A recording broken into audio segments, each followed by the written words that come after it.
प्रश्नांसंदर्भात रोहित पवार देखील आंदोलन करतात कर्जमाफीवर. काय होतंय की आपल्याला माहिती आहे की राज्याचे मुख्यमंत्री देवेंद्र फडणवीस साहेबांनी या अडचणीत आलेल्या शेतकऱ्यांसाठी खूप मोठी घोषणा केली आणि अहिल्यादेवींच्या नावाने शेतकऱ्यांची कर्जमाफी ही घोषणा केली आणि निश्चित प्रकारे खूप मोठा निर्णय त्यांनी एक ऐतिहासिक निर्णय घेतलेला आहे. साधारणतः 36,000 कोटीपेक्षा जास्त रक्कम यासाठी राज्य सरकारला लागणार आहे आणि या बाबतीमध्ये अजून सरकारचे निकष किंवा अटी या बाबतीमध्ये अजून शेतकऱ्यांचा थोडा गैरसमज आहे. परंतु निश्चित प्रकारे या बाबतीमध्ये ही जसजसं कर्जमाफीला सुरुवात होईल त्या बाबतीमध्ये आपल्याला सगळ्या शेतकऱ्यांना क्लॅरिटी येईल. परंतु या बाबतीमध्ये मी शेतकरी बांधवांना एवढंच सांगतो, हे महायुतीचं सरकार हे शेतकऱ्यांचं हित साधणारं सरकार आहे, शेतकऱ्यांसाठी चांगले निर्णय घेणारं सरकार आहे आणि त्यामुळे निश्चित प्रकारे जे काय आम्ही करू ते शेतकऱ्यांच्या निर्णयासाठी, शेतकऱ्यांच्या हितासाठीच निश्चित प्रकारे करू.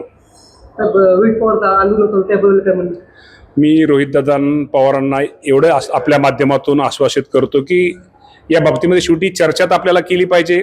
शासनाचे निकष काय आहेत, त्या निकषामध्ये बदल करणं का गरजेचं आहे, या बाबतीमध्ये राज्याचे मुख्यमंत्री देवेंद्र फडणवीस साहेब यांची आपण एकत्र बैठक लावूया आणि बैठक लावून निश्चित प्रकारे रोहितदादांच्या मागण्या काय आहेत, राज्य सरकारचं म्हणणं काय आहे, कृषी विभाग, सहकारी विभाग आणि परदेश साहेब ज्यांनी हा कर्जमाफीसाठी त्यांची अध्यक्षाखाली कमिटी होती, या सर्वांचा एकत्रित सगळ्यांनी बैठक घेऊन या बाबतीमध्ये निर्णय काय करणं गरजेचं आहे, शेतकऱ्यांच्या हिताचा कुठला निर्णय या बाबतीमध्ये निश्चित प्रकारे मुख्यमंत्री बाबतीमध्ये घेतील.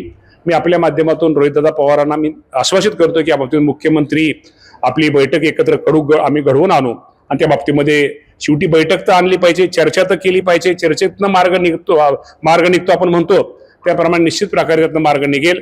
त्यामुळं निश्चित प्रकारे त्यांनी हे जे त्यांचं उपोषण म्हणा किंवा आंदोलन म्हणा त्यांनी त्याचा विचार करावा, त्यांनी थोडं मागं घ्यावं आणि मंगळवारची मुख्यमंत्र्यांची बैठकामध्ये त्यांनी सहभाग नोंदवावा.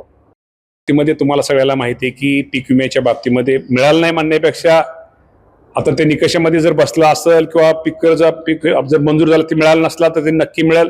परंतु ते आपल्याला माहिती आहे पूर्वीच्या ट्रिगर आणि आताच्या ट्रिगरमध्ये आता आपण बदल आहे आणि आपल्याला माहिती आहे की पीक कापणी प्रयोगावरती आधारित आहे. त्यामुळे कुठं जिथं नुकसान झालं, जिथं मिळणं गरजेचं निकषामध्ये जे बसेल त्या बाबतीमध्ये निश्चित प्रकारे या बाबतीमध्ये कंपन्यांना सांगून त्या बाबतीमध्ये त्यांना फेरविचार करून माझ्या शेतकऱ्याला पीक विमा मिळाला पाहिजे अशी सरकार म्हणून आमची भूमिका आहे.